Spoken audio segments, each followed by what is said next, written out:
Welcome to Lift Your Legacy. My name is Jacob Rupp, father, husband, and rabbi. And each week we bring you an inspiring person or message to help you unlock your inner potential and create change that will impact the future. Thank you for listening, and let's get to it.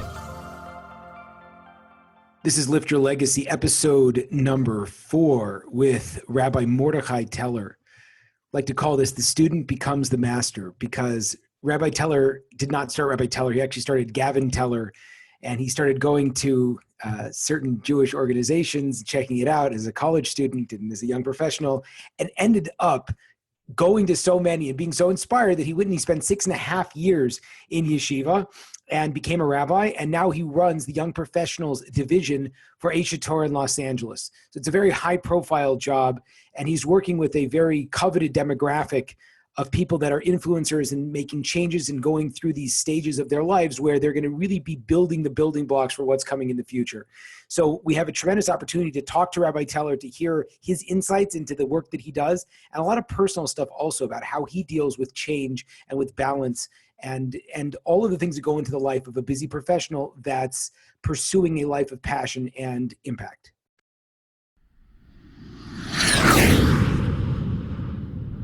Rabbi Teller, what's going on, my friend? Doing well, Rabbi Rupp. So Cool. happy to be here with you. Thank you. Thank you for the opportunity. Hey, my pleasure. Thank you. Tell me a little bit about that award that you won at the recent Aish banquet, about that beautiful story about how, you met Rabbi Jacobs and then it was kind of this dream come true and going all the way full circle.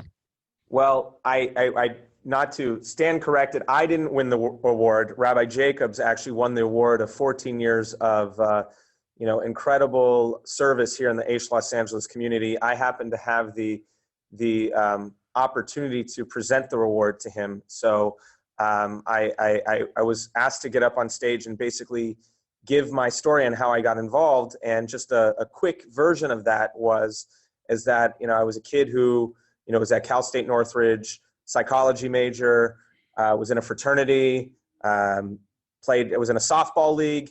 And I met Rabbi Jacobs at a user-friendly, then Crown Plaza, Aish Torah Rosh Hashanah service, and ended up... Stop one second. Can you tell me what about that experience? Because you mentioned something very powerful about that experience. Yes.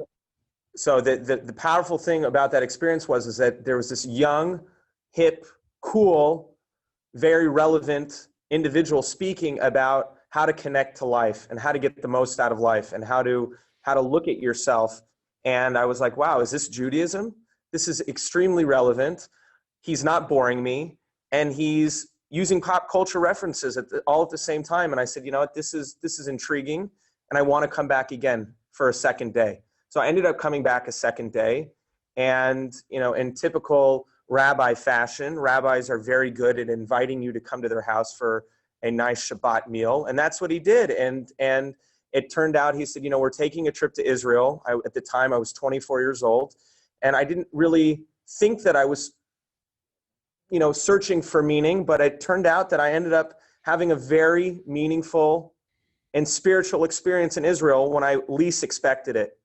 And came back from that experience and started getting involved with the Aish Los Angeles community as a recruiter, and basically helping kickstart the Aish Los Angeles College program, which had not yet existed. And shortly thereafter, I got sent off to Israel to learn at Aish Jerusalem, which was originally supposed to be a 1-year experience. And that 1 year turned out to be a 6.5-year journey in Jerusalem. And I wasn't Gavin Teller, trip coordinator anymore, but I was Rabbi Mordechai Teller, young professional rabbi. And that's it. And I've been here now for 4 years. So that's a little bit of my story. So if I could drill down a little bit on what inspired you so much about Rabbi Jacobs and that idea of being approachable and having that skill set of being someone that could relate, how do you cultivate that yourself? Is that something that's intuitive? I think that's really crucial in not just Rabbanus, but I think business and general interaction with the world. So how do you create that sense? Great question. and still trying to figure that out completely. And I think there's no equation per se, but I think if I had to just, two things that come to mind. Number one, you have to be a good listener. And I think you have to really listen to what somebody is saying to you or somebody is sharing with you. And that is, I think the key is to be a really good listener. Number two is to be very compassionate and non-judgmental of what somebody else is saying to you. If they're coming to speak to you, it means that they want to be heard, and they don't necessarily want to be judged. And it's very easy at times to want to put ourselves on another person. And I try to maintain an approach that, you know what, this person has their life, and they want to be heard. They want to be listened to. And if they ask me for my opinion, then I'll give it. So I think listening, being compassionate / non-judgmental, and try to be as relevant as possible in some people, pop culture, sometimes it's politics, sometimes it's sports, and knowing interesting things to talk about that they're interested in. I think that helps as well.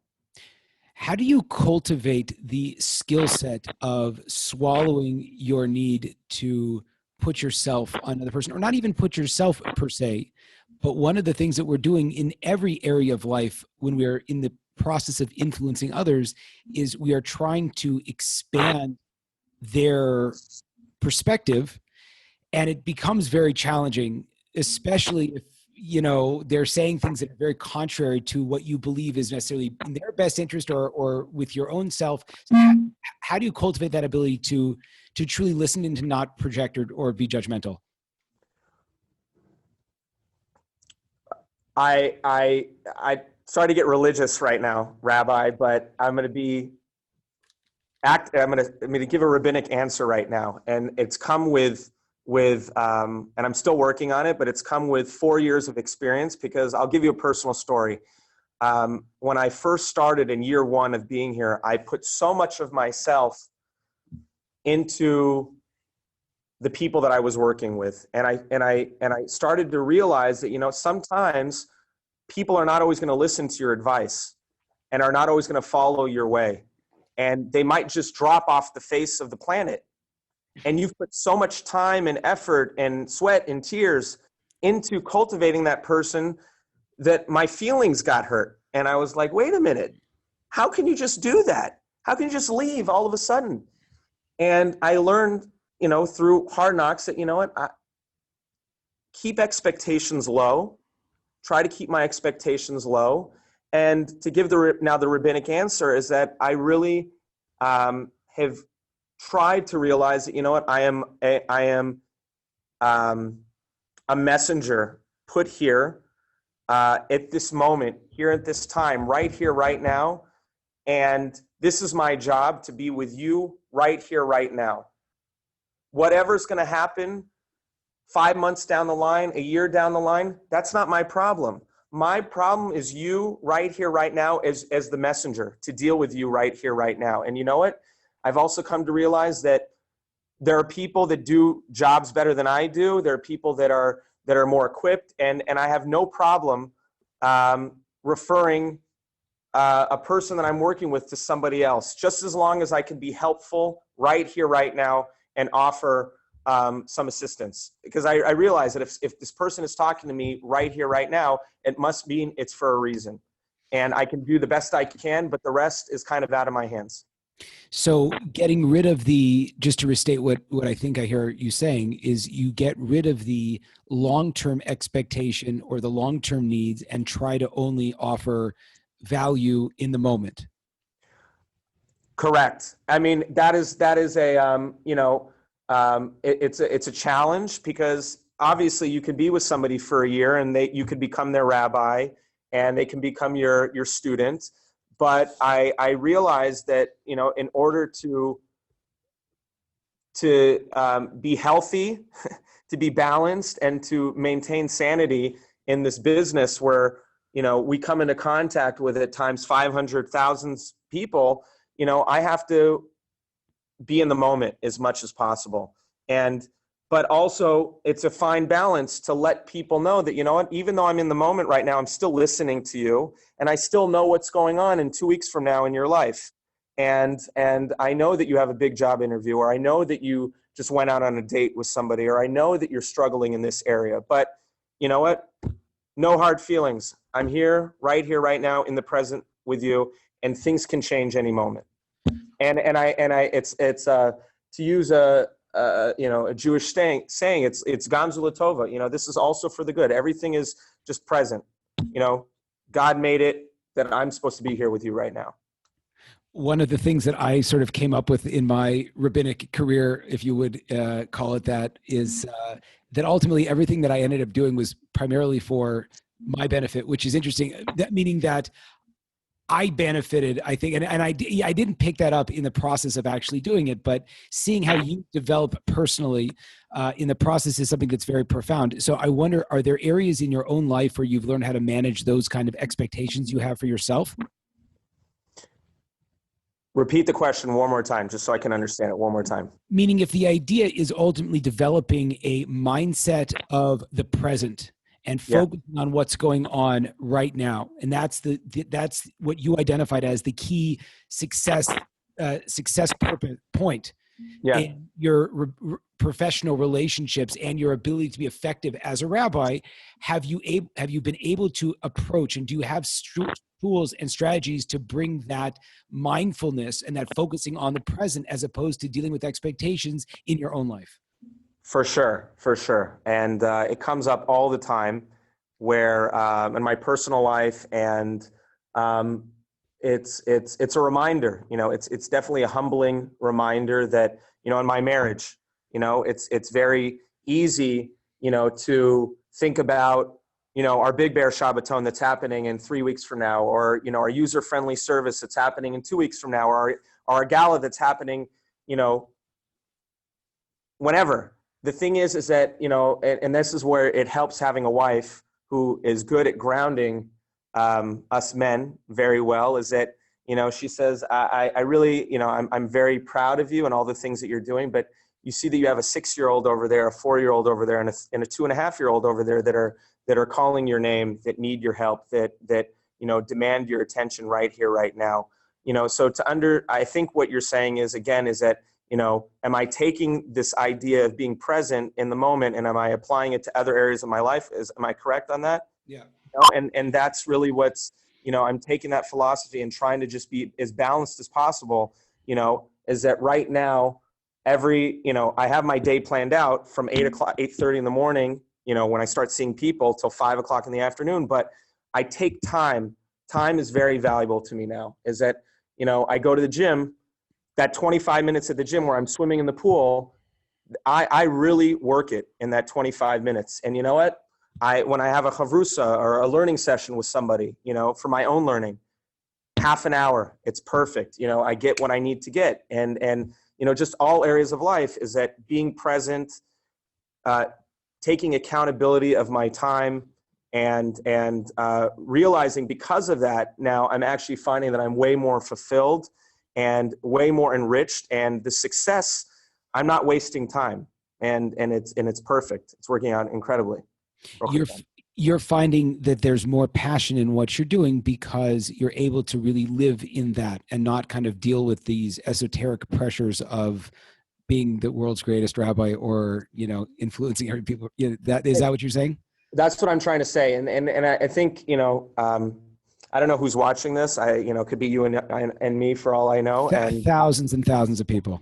Thousands of people are Halavai watching this. But, here in LA, LA well, is that, LA is a big hub.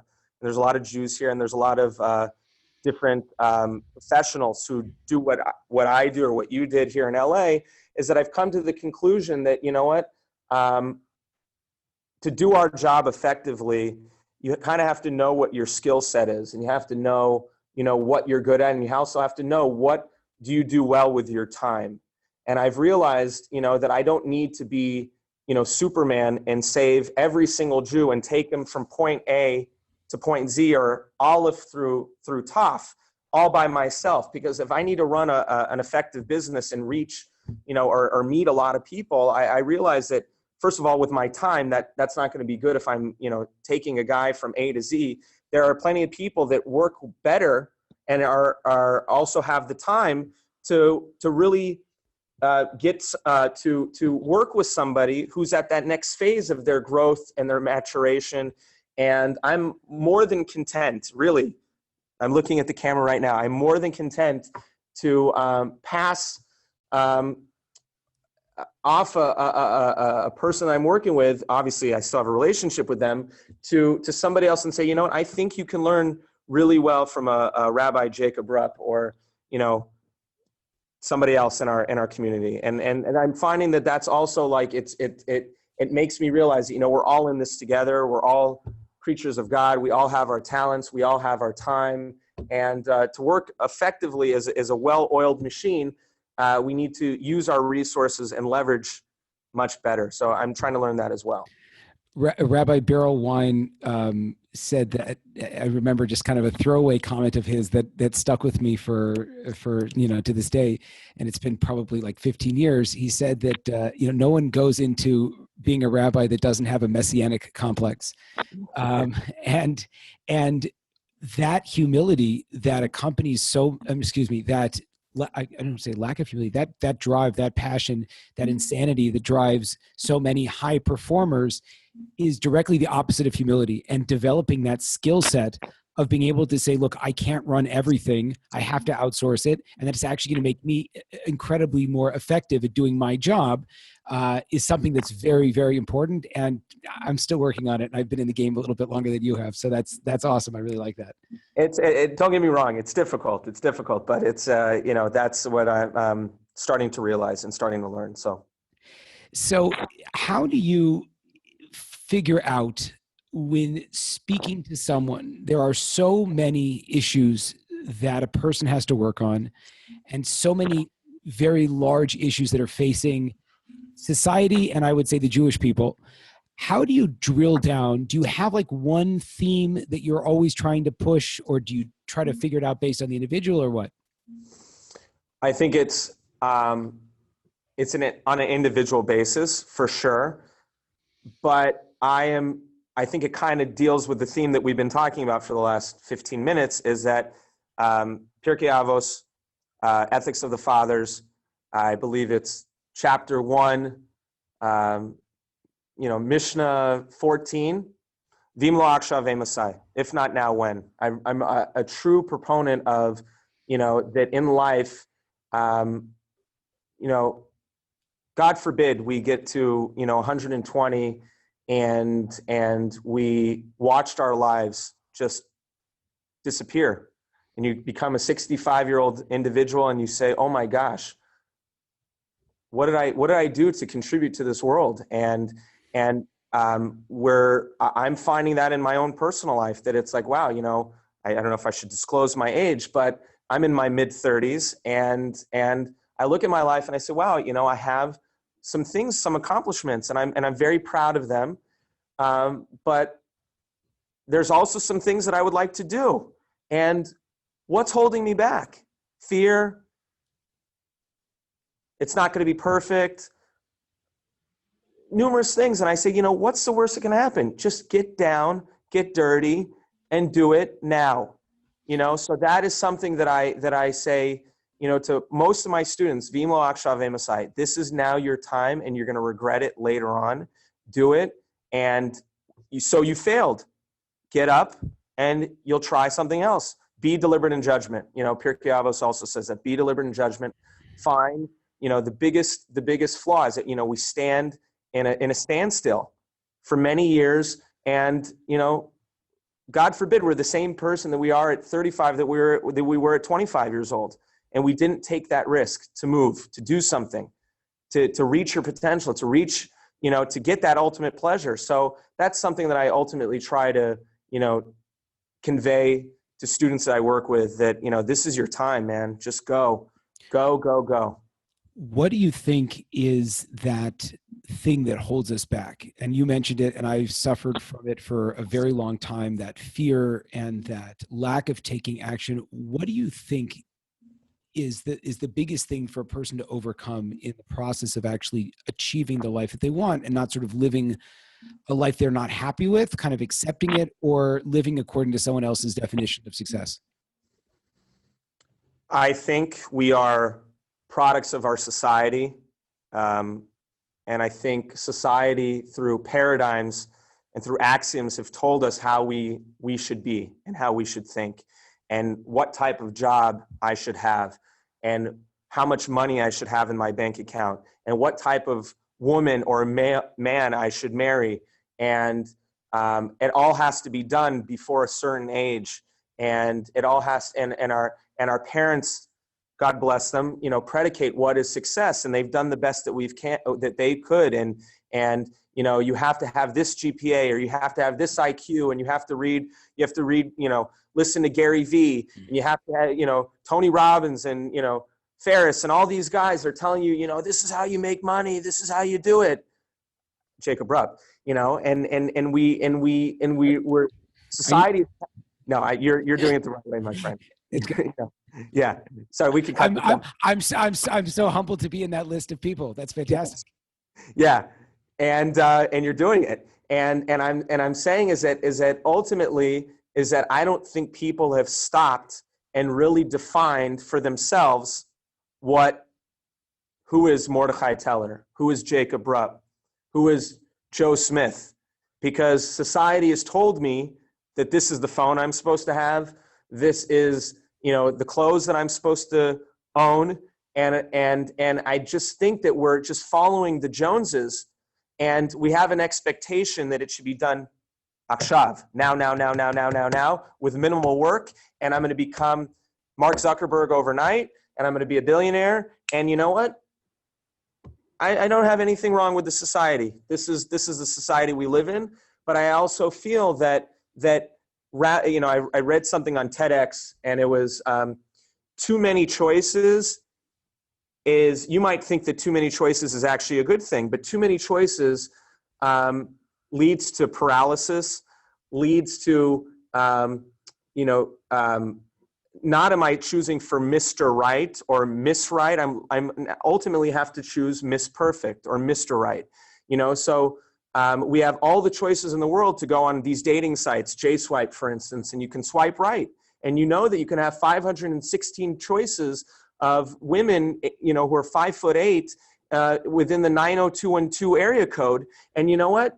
I know that if I swipe right on this one and it doesn't work out, I have 511 choices to date tomorrow. Right. And our society has plagued us to tell us that, you know what? I have too many options, and I can get it I can connect to it whenever I want it, however I want it. And I don't have to put in the sweat, the tears, the toiling. And then one day they wake up and they say, holy moly, I just followed what society told me of what I need to do, but I didn't define anything for myself. So one of my goals is to break people down, and in a kind and friendly way, of course, and let them to try to think about, hey, who are you, dude? And get going. Do you think, stop swiping right? Do you think that the more that you become in touch with who you are and with your unique message, the more fired up you get? And again, I think that it could be a definite causality between that sense of, you're getting older, you're kind of drilling down on your central themes that you feel there's, uniquely you. What happens to me is that I'm like, oh my God, I have to start pushing myself out there more and more. And so it almost fuels that second fire of, okay, so now I got to accomplish everything right now. Do you find that? Yes, all the time.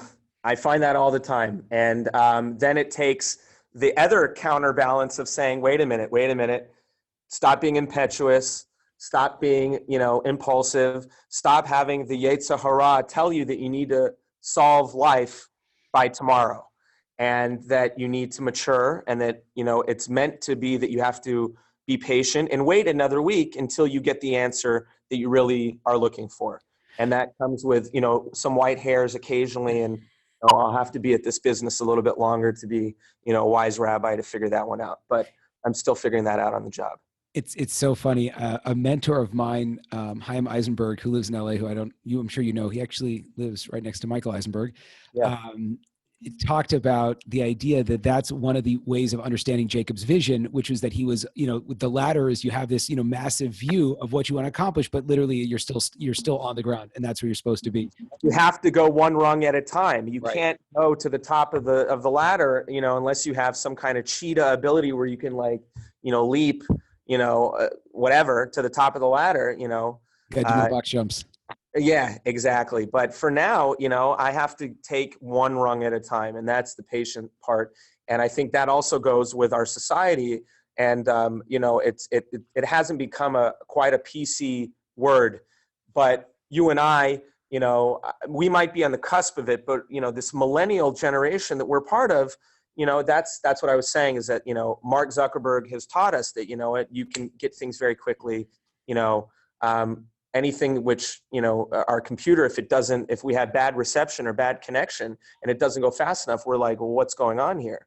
So, that's part of it is that, learning to be patient, learning to be, to do the homework, learning to ask questions, learning to receive advice from other people, and knowing when to make that jump, not because I want it now, but because this is what's really good for me, right? And I've done the homework.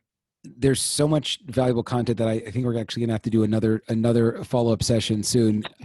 But I had a question for you, kind of a final question. You mentioned being really excited about the future. What are you excited about? When you see yourself and what you want to impact? What does that look like? I want to be on the forefront of that mission of trying to educate our Jewish brethren, create leaders. I want to be on the forefront of helping create leaders and reaching a lot more Jews out there to grow, to be connected, to find their potential. And I might have to do some side projects, to make that happen as well.